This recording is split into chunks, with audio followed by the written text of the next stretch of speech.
me hacías.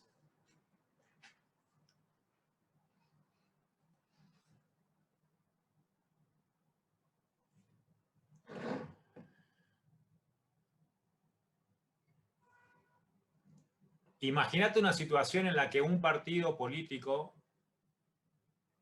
tiene mayoría en las dos cámaras.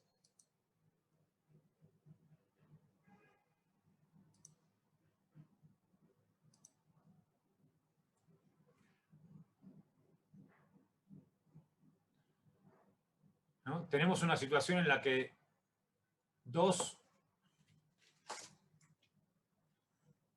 un partido político tiene mayoría en las dos cámaras. Por lo tanto, tiene capacidad de sancionar las leyes que quiera. ¿No? Es oficialismo, va a la redundancia. Un partido político es oficialismo, ¿no? Está a cargo de la presidencia y tiene mayoría en ambas cámaras. Y por lo tanto, tiene capacidad para sancionar las leyes que quiera. Y sanciona leyes, por ejemplo, no sé, vamos a poner un ejemplo concreto. Sube las retenciones. Saca una ley que sube las retenciones.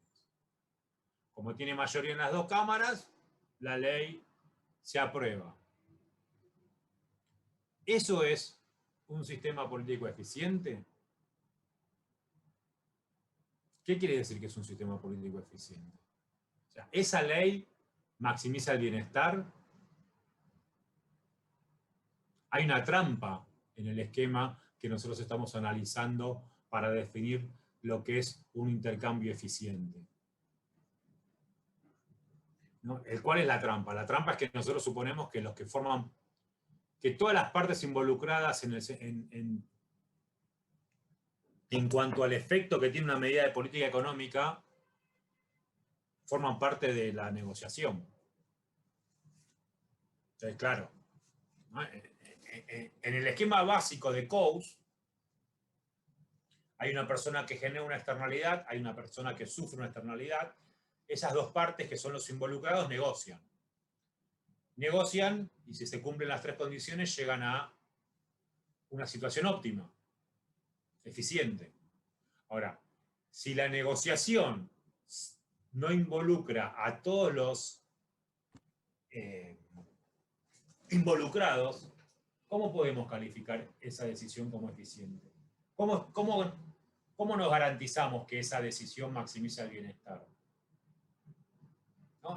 ¿Recuerdan la primera clase, el teorema del bienestar? En el teorema del bienestar, A.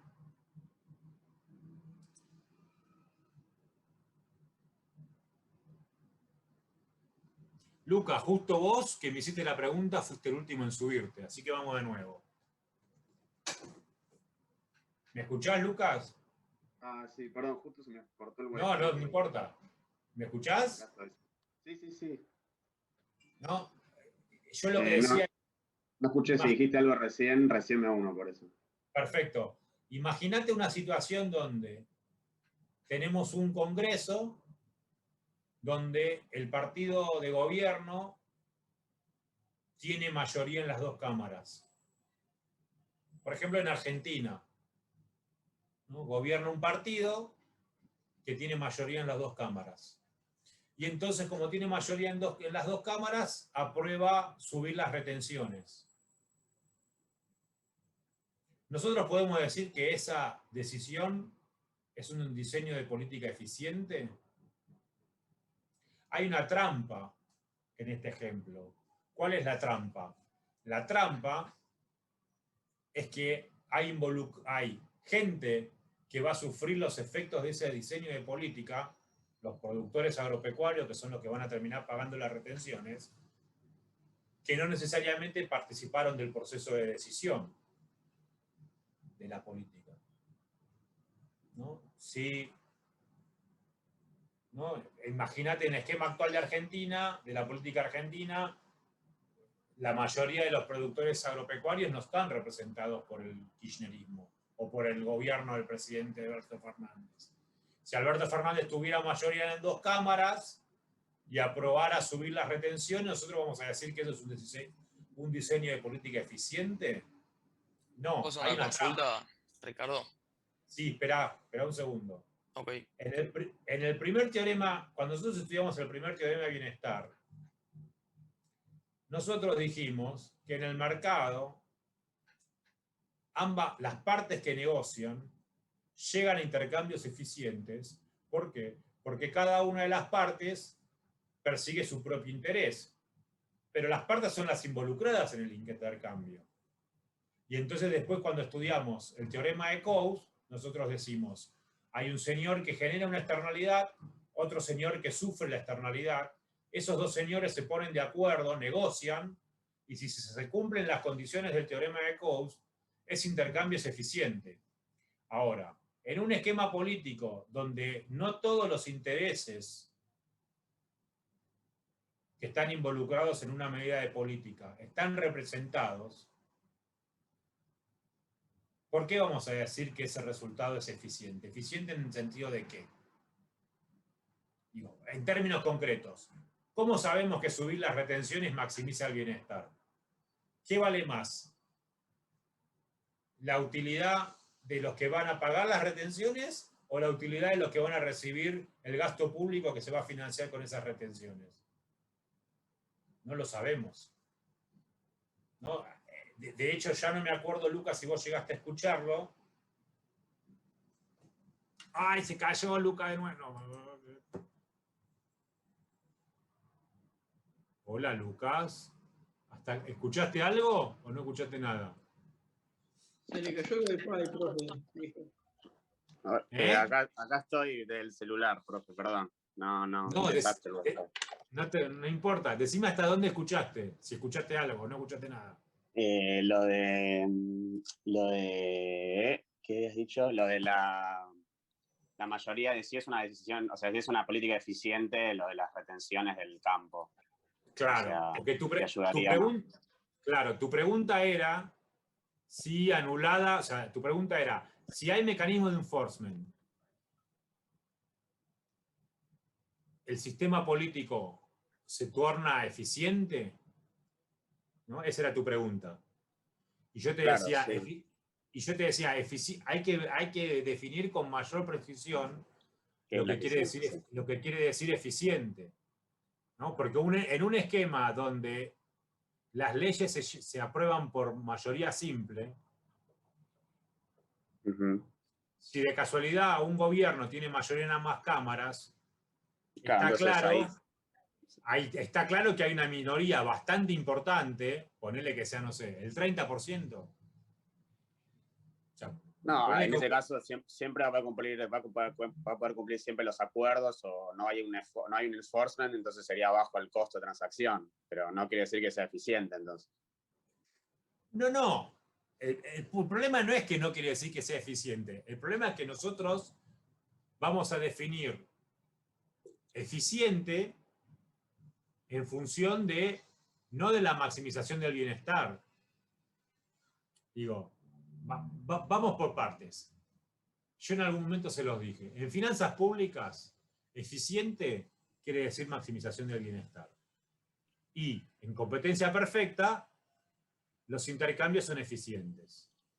Y más, el intercambio eficiente en competencia perfecta es el equivalente a lo que en toda la teoría de costo de transacción se llama equilibrio coasiano o eficiencia en el sentido de Coase, que es básicamente un acuerdo en el que se cumplen las tres condiciones del teorema de Coase. Ahora, el punto es, vos podés tener mecanismos de enforcement que hagan cumplir los acuerdos, pero no necesariamente todos los participantes, mejor dicho, todos los involucrados en la política que estás analizando, no, todos los involucrados no, todos los afectados por la política que estás analizando forman parte del acuerdo. Eso es lo que explica, al principio cuando yo empecé a responderte y vos todavía no te habías conectado, creo, hice mención a que toda esta bibliografía se desarrolló en Estados Unidos entre los años 90 y la primera parte de los años 2000, antes de la crisis del 2008. ¿no? La crisis financiera del 2008, para muchos economistas, era una crisis equivalente a la crisis del 29 hasta ahora la pandemia, ¿no? Ahora la pandemia aparentemente tiene... todavía no sabemos si tiene efectos peores o no peores que la crisis del 29, pero claramente el sistema político de Estados Unidos era tomado como un sistema eficiente porque justamente generaba un entorno económico donde las cosas funcionaban relativamente bien. Ahora ese mismo entorno económico llevó a cabo un esquema que produjo la crisis del 2008 y luego del gobierno de Obama, ya lo saben la historia, vino Trump. Cuando Trump perdió las elecciones, los demócratas le quisieron hacer juicio político. O sea que todo este tema de la confianza mutua, bla, bla, bla, bla, bla, no sirve. ¿Qué confianza tenés vos con un tipo al que le vas a hacer juicio político? Justamente ¿por qué? Porque lo que está atrás de todo este cuento es que los intereses o el desacuerdo de intereses se profundizó en el sistema político de Estados Unidos. Entonces, nosotros antes mirábamos el sistema político de Estados Unidos y veíamos un sistema donde los que tenían representación política tenían más o menos los mismos intereses, ¿no? A los ojos de Argentina, un republicano y un demócrata eran más o menos lo mismo. Hoy a nadie se le puede ocurrir decir eso.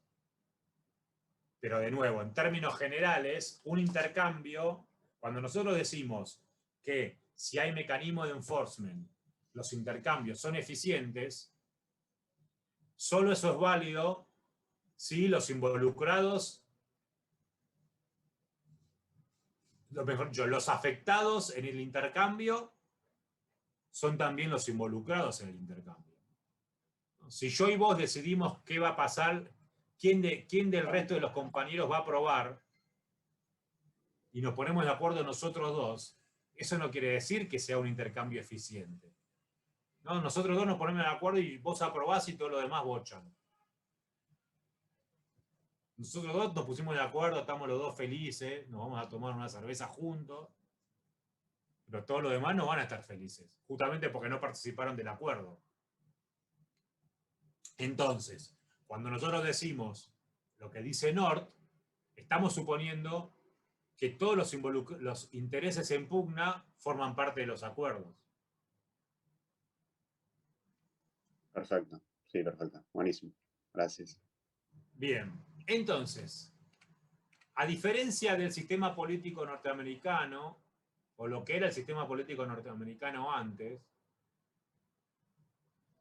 en Argentina tenemos un sistema político distinto, donde justamente el Congreso no funciona como un mecanismo eficiente, o no funcionaría como un mecanismo eficiente, porque justamente hay alta rotación de legisladores. ¿Por qué hay alta rotación de legisladores? Porque desde el punto de vista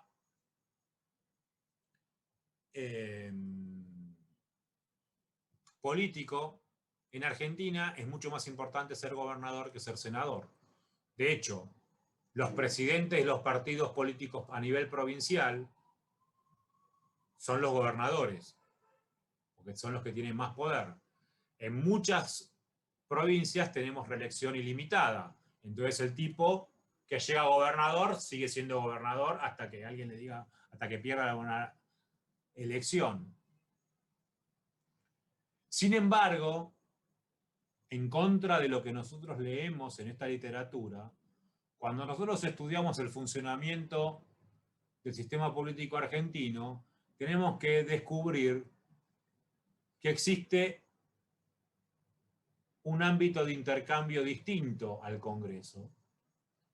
Y es lo que en algún momento, bueno, ahora también aparece con el nombre de la Liga de Gobernadores, ¿no? ¿Qué es la Liga de Gobernadores? Básicamente en Argentina, los diputados y los senadores son, entre comillas,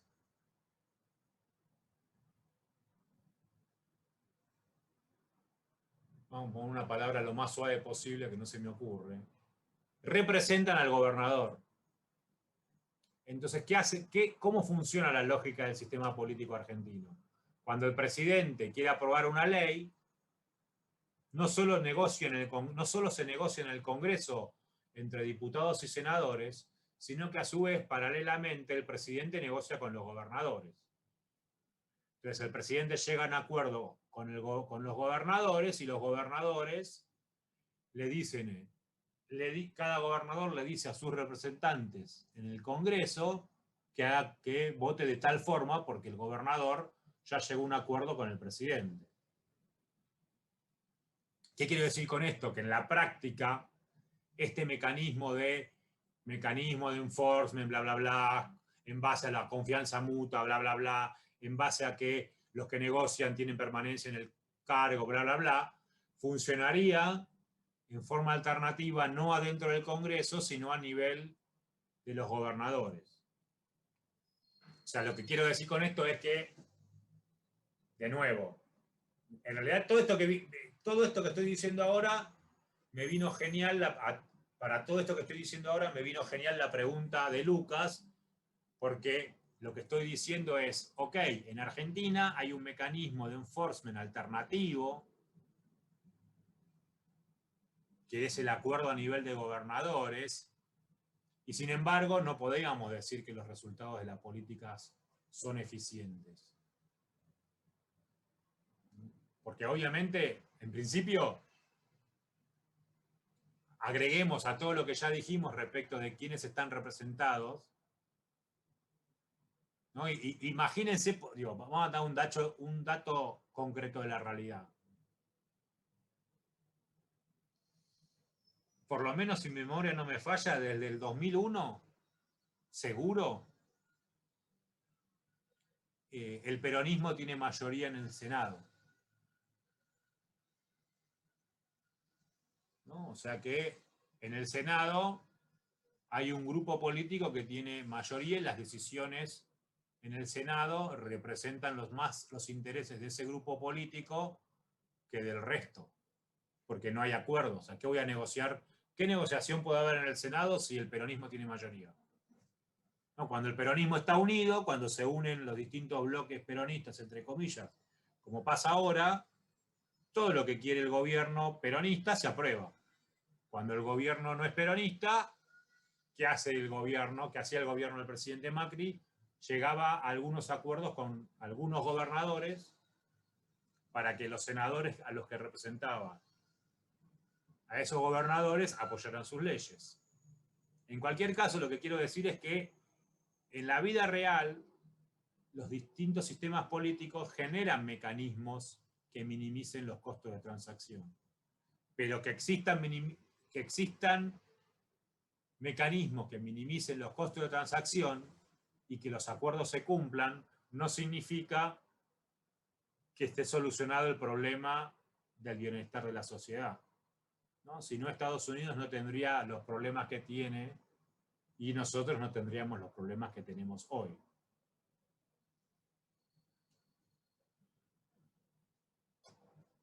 ¿Alguna pregunta, chicos?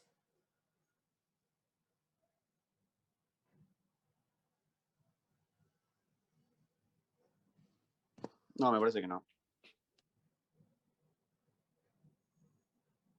Bueno, entonces,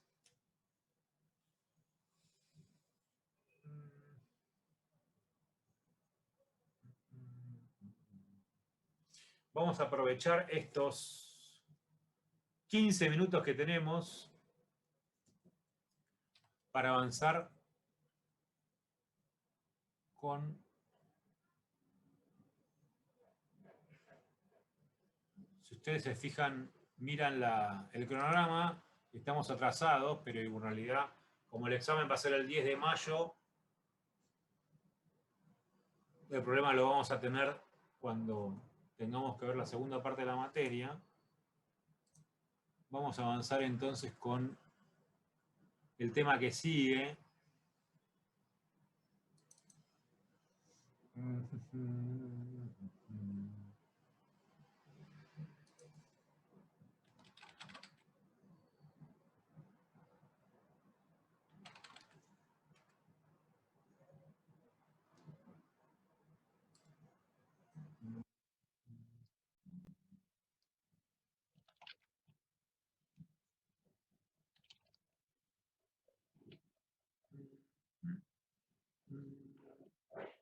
Bien. Mientras yo busco el PowerPoint, según el cronograma, nosotros tenemos que empezar ahora a ver salud, educación, seguridad social y asistencia social. Si ustedes recuerdan, creo que yo ya les expliqué, que esos 4 bienes o servicios públicos, en el sentido de bienes en los que interviene el Estado, tienen una característica común. Esa característica común es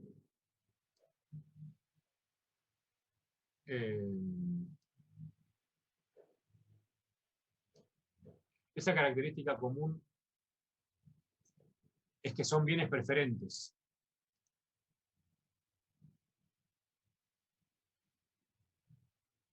Creo que en algún momento les dije que cuando nosotros estudiamos, la clase pasada o la anterior, si charlamos de esto, ¿no?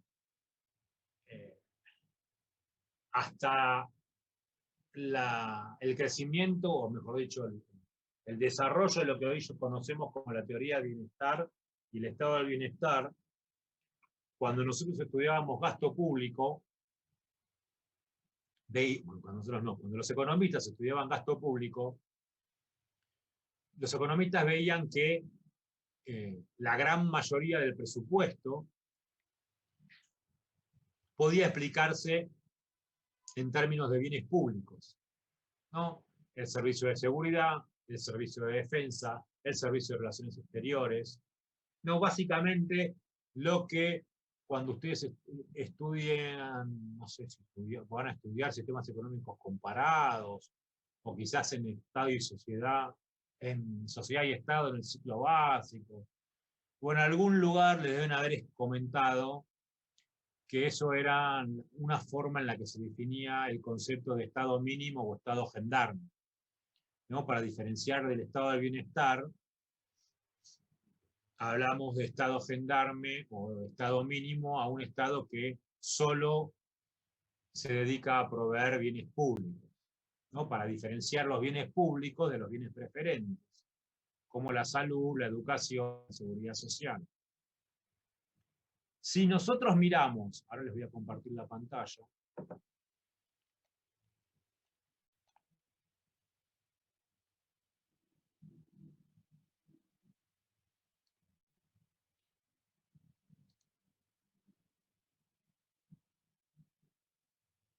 ¿se ve lo que tengo acá? Esta tablita horrible con unas letras chiquititas.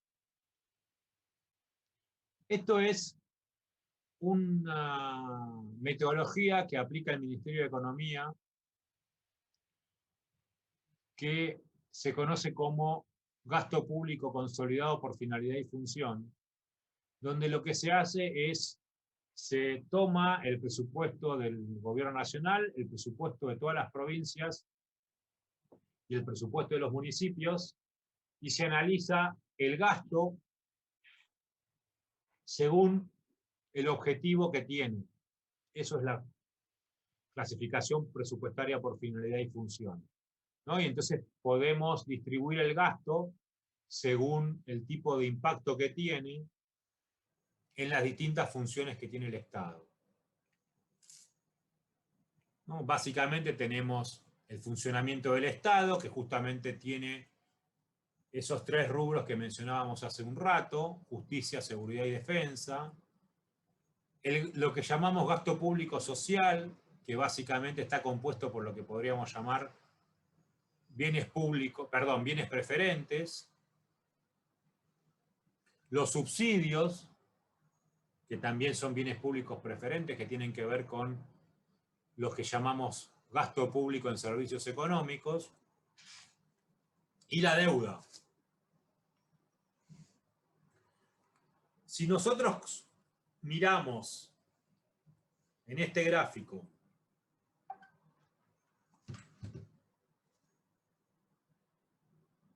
la participación que tiene en el total del gasto los distintos rubros, ¿qué vemos? Fíjense. ¿Cuál es el rubro del gasto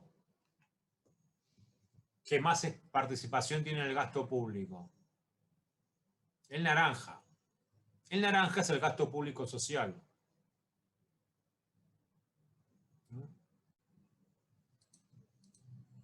Y el gasto público social está asociado básicamente, como dije hace un rato, con los bienes públicos, perdón, con los bienes preferentes.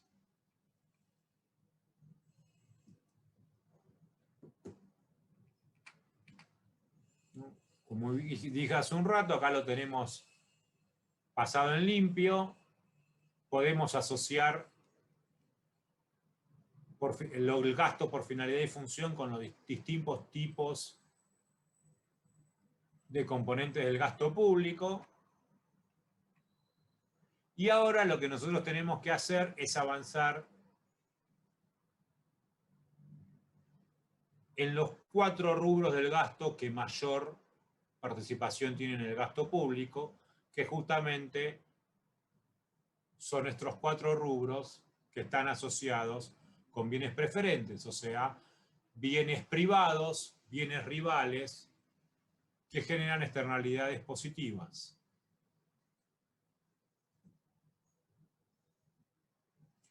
¿Alguien tiene alguna pregunta, chicos?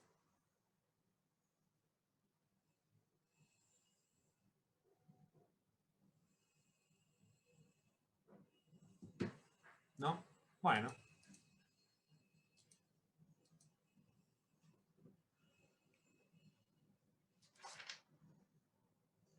Repasemos una primera idea que creo que ya hablamos cuando hablamos de bienes públicos y de externalidades. Cuando el Estado interviene en los mercados de bienes públicos o de bienes preferentes, habíamos dicho en su momento, diferenciamos la instancia de la producción de la instancia de la provisión. Y habíamos explicado que cuando hablamos de provisión, hablamos de financiamiento. Y cuando hablamos de producción, hablamos de quién es el propietario de los medios de producción, o sea, quién lleva a cabo el proceso de producción, valga la redundancia. No, en el caso de los bienes privados, el mercado de la Coca-Cola, cuando determina el precio de equilibrio, el punto de equilibrio en el mercado de Coca-Cola, el mercado determina al mismo tiempo el nivel de producción y a su vez determina la forma de financiamiento de ese nivel de producción. Ya habíamos dicho que en el caso de los bienes públicos y en el caso de los bienes preferentes, no necesariamente eso se verifica, justamente porque tenemos un problema de mercado, hay una falla de mercado.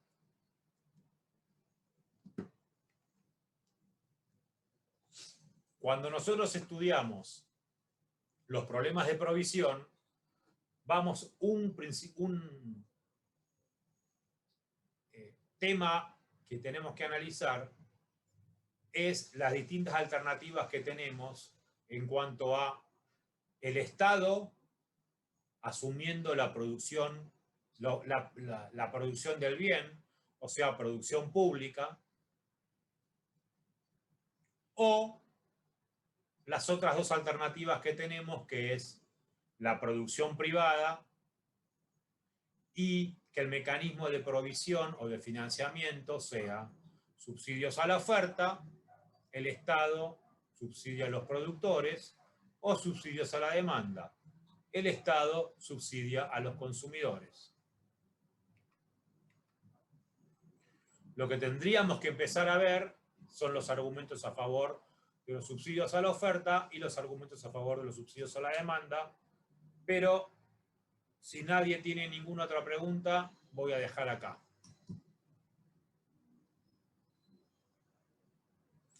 ¿Alguien tiene alguna pregunta? Profe, una consulta. Sí. Igual para evaluar si subsidia la demanda o la oferta, no habría que, o sea, el contexto, si hay un problema de oferta o de demanda. No. No importa No. para cuál de los No. dos aplique. No, cuando nosotros estudiamos bienes preferentes, o sea, vamos a configurar el problema. Nosotros tenemos un bien preferente, la educación. Queremos que todos los chicos vayan a la escuela. ¿Por qué decimos que el Estado debería intervenir a cargo de la provisión? Porque lo que estamos suponiendo es que hay un problema de ingresos, ¿no? La gente no todos los padres tienen suficientes ingresos para comprar el servicio de educación en el mercado privado, o, si querés verlo de otro punto de vista equivalente, la evaluación social que tiene que cada niño vaya a la escuela difiere de la evaluación privada que hace cada familia que su hijo vaya a la escuela. Entonces, ¿cuál es el problema que tenemos que solucionar? Es que cada familia tenga ingresos suficientes, o sea, que cada familia pueda mandar a sus hijos a la escuela. Eso se puede solucionar de dos formas. Una forma, el Estado le da subsidios a las escuelas privadas para que las escuelas privadas bajen la cuota y cobren una cuota muy baja para que todas las familias puedan acceder a ese servicio, o más aún, el Estado le da subsidios a las escuelas privadas para que las escuelas privadas bequen a los alumnos de menores ingresos. Eso es un subsidio a la oferta. Una solución alternativa es, si el problema original es que hay familias que no tienen ingresos suficientes, ¿por qué vas a subsidiar a la oferta? Quizás es más eficiente, ya vamos a ver por qué, subsidiar a la demanda. Dale plata a esa familia para que esa familia tenga ingresos suficientes para comprar el servicio de educación. Digo, lo que estamos definiendo es, vamos a estudiar subsidios a la oferta y subsidios a la demanda en un caso donde tenemos problemas de financiamiento del nivel de consumo óptimo.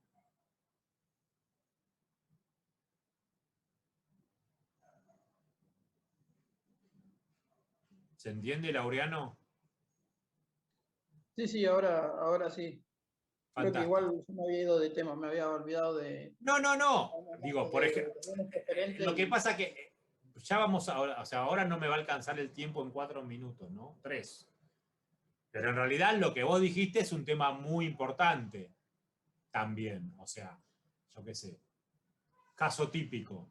Ahora, la energía, ¿no? Argentina, o el transporte. Argentina tiene un crónico problema de escasez de oferta de energía y escasez de oferta de transporte, ¿no? Y entonces ahí se mezcla, porque por un lado nosotros decimos, che, tenemos que subir las tarifas del transporte y las tarifas de luz y gas para que aumente la producción. Pero si subimos la oferta, si subimos la tarifa, tenemos un problema de que hay familias que no tienen ingresos suficientes para pagarlo. Y entonces ahí tenemos un problema. ¿Qué hacemos? ¿Subsidiamos a todos los consumidores? Por ejemplo. Pero no me quiero expandir más en este tema porque no me va a alcanzar el tiempo. Me quedan 2 minutos de clase y 2 minutos de Zoom. Así que los despido y nos vemos la clase que viene, chicos. Hasta luego. Hasta luego, gracias. Chao, profe. Chao, profe.